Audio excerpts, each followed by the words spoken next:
Okay, good morning students. So today we are going to start our chapter 11, that is of human eye and the colorful world. Okay, so in the previous chapter we have studied about the refraction of the lens by the convex lens and the concave lens. So in this chapter we will discuss about how this refraction phenomena is useful in our human eyes. Okay, so our human eye also works on the principle of this refraction of the light. So our human eye has a lens, that is a convex lens, which is made from a transparent material, and it enables us to see the things around us. Okay, so our eye is the most important instrument that is gifted to us by the God. So without eye, all other instrument would have no value at all. Okay, so let us start with our first topic, that is about the structure of the human eye. Okay, so see this diagram. So main part of human eye, first of all we have two layers of the eyes. Outer layer is called sclera and inner is to be called retina. Next we have first part or the front part of the eye, that is called cornea. Okay, so cornea is the outer surface of the human eye, that is convex in shape. Okay, so the function of cornea is to entering the light that is coming from the different types of the object. So the all the type of the light that enter into our object, into our eyes through this cornea part. Okay, so just behind the cornea there is a iris part. It is also called as a color diaphragm. So iris is a flat colored ring shaped membrane that is present behind the cornea. So there is a hole in the middle of the iris which is called as a pupil of the eye. Okay, so first we will discuss the function of the iris. Means this blackish part you have to see. What is the function of this iris? So it control the amount of light entering into the eye. So iris automatically adjust the size of the pupil that is present at the center of the iris. So if the amount of light received by the eye is very large or during the daytime, then the iris contract and the pupil get reduced, and the amount of light entering the eye, that is also reduced.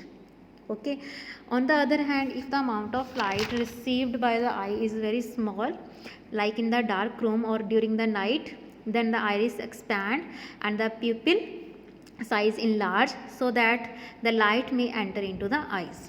Okay, so the iris control or regulate the amount of light entering the eye by changing the size of the pupil. So the iris makes the pupil expand or contract according to the intensity of the light. If intensity is low, then the pupil expand and it allow the more light to enter the eye. On the other hand, if intensity is high, then the pupil contract and the less light enter the eyes. Okay, means अगर intensity कम हुई तो pupil expand हो जाएगा तो ज़्यादा light अंदर जाएगी. अगर intensity हाई होगी तो pupil contract हो जाएगा तो less light है जो eye के अंदर enter करेगी. Okay, so the adjustment of the size of the pupil, that will take some time.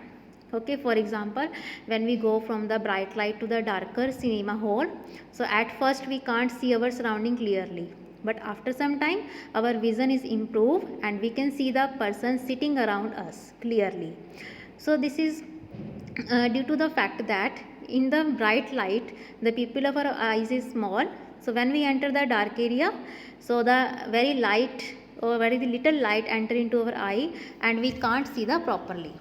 But after some time the pupil expand and become large so that we can easily see our surrounding objects.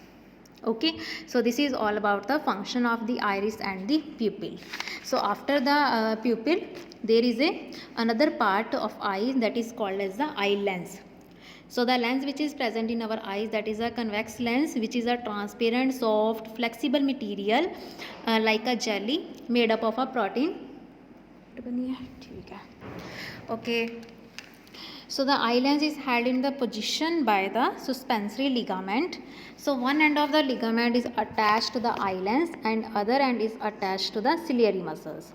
Okay, so what is the function of the ciliary muscle? So it also control the size of the lens when a dim or the bright light enter into the lens.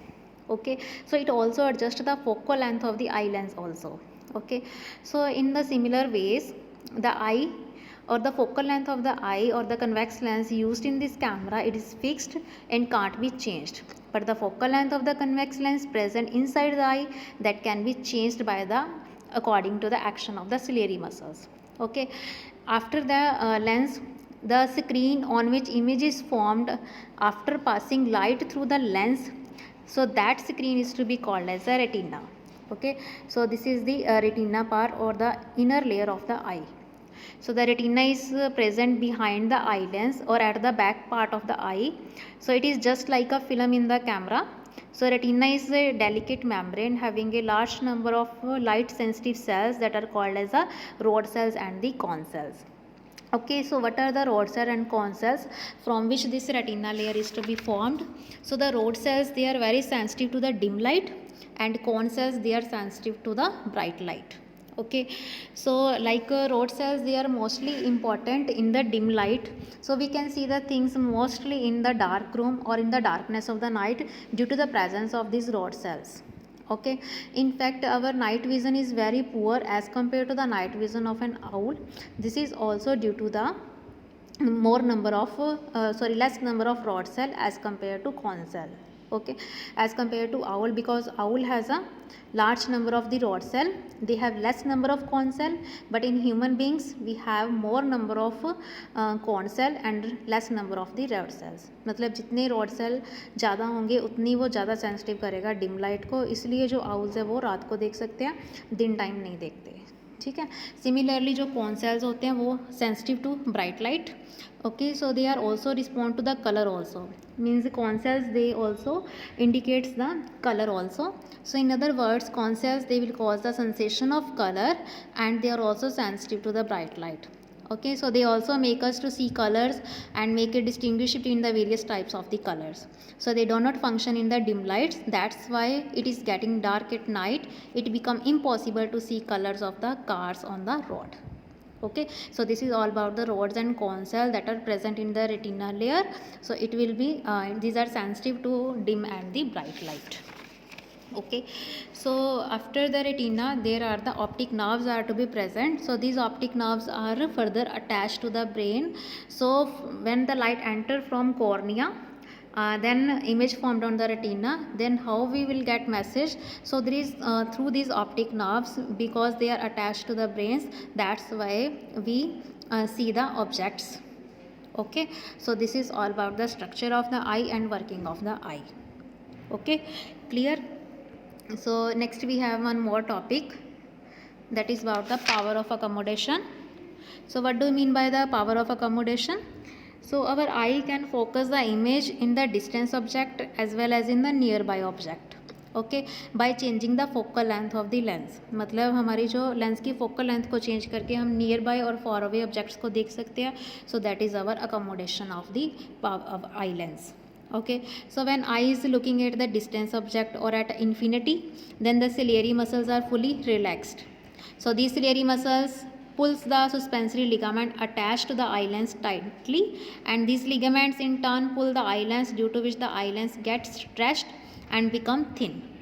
ठीक है, means ligament उसको stretch कर लेते हैं और वो thin हो जाती हैं. And this thin eye lens has a large focal length but it's power is small, and the small converging power of eye lens is sufficient to convert the parallel rays of the light coming from the distance object to form image. When eye is looking at a distance object, then eye is said to be unaccommodated because it is at a relaxed state. Okay, so next we have, when the same eye has to look at the nearby object, then ciliary muscles contract. If they contract, then ligament get loose. If ligament get loosed, then they will stop pulling the eye lens and it will be under on its elasticity and it will become thick. And thick eye lens, they have a small focal length. Clear? So the ability of an eye is to focus the object nearby or the distance object. So this ability of the eye lens, that is to be called as the power of accommodation. So the normal power of accommodation or the normal range of the vision for a person to see the nearby and the forepoint, that is to be called as the range of vision of a normal human eye. So the farthest point of the eye at which object can be seen, that is called far point of eye, or it is called infinity. And the nearest point at which the eye can see the nearby object without any strain, that is called near point of the eye. So the farthest point of the eye, that is up to the infinity, means we can see the things up to infinity, and the nearest point up to which we can see the object, that is a 25 centimeter. Clear, मतलब दूर तक हम infinity तक देख सकते हैं, लेकिन नज़दीक सिर्फ 25 सेंटीमीटर तक ही देख सकते हैं, इससे ज़्यादा नज़दीक नहीं देख सकते. Okay, clear. So the minimum distance at which object must be placed so that the normal eye may see it clearly without any strain, that is called as the least distance of the distinct vision. So the least distance of the distinct vision for the normal human eye is to be 25 centimeter. For example, to read a book clearly and comfortably without putting a strain on the eyes, अगर आपने किसी book को comfortably read करना है ताकि आपके brain के ऊपर स्ट्रेन ना पड़े, तो आप क्या करेंगे, it should be had at a distance of 25 centimetre. तो उसको 25 सेंटीमीटर के डिस्टेंस तक उस बुक को आपने रखना होगा. ठीक है. अगर आप उस 25 सेंटीमीटर से थोड़ा नज़दीक लाके पढ़ने की कोशिश करोगे तो क्या होगा कि आपके ब्रेन के ऊपर थोड़ा स्ट्रेन पड़ेगा, स्ट्रेस पड़ेगा, और आप उसको कंफर्टेबली रीड नहीं कर सकते. इसका मतलब क्या हुआ कि जो हमारा नियरेस्ट पॉइंट है, रेंज ऑफ विजन है जो हमारी नियरेस्ट, वो अप टू 25 सेंटीमीटर है. इससे ज़्यादा और इससे कम हम इसको नहीं देख सकते. और जो फार, जितना दूर तक हम उसको देख सकते हैं, वो हमारा इन्फिनिटी पॉइंट है, क्योंकि हमारी आइज़ इन्फिनिटी तक देख सकते हैं. Okay, so this is all about our first topic, that is about the structure of the eye and that of the power of accommodation. Or we have to do also the various types of the definition, like the rods and cone cells, also the iris or the pupil, and function of all the parts of the eye. Clear. So next topic we will discuss in our part 2.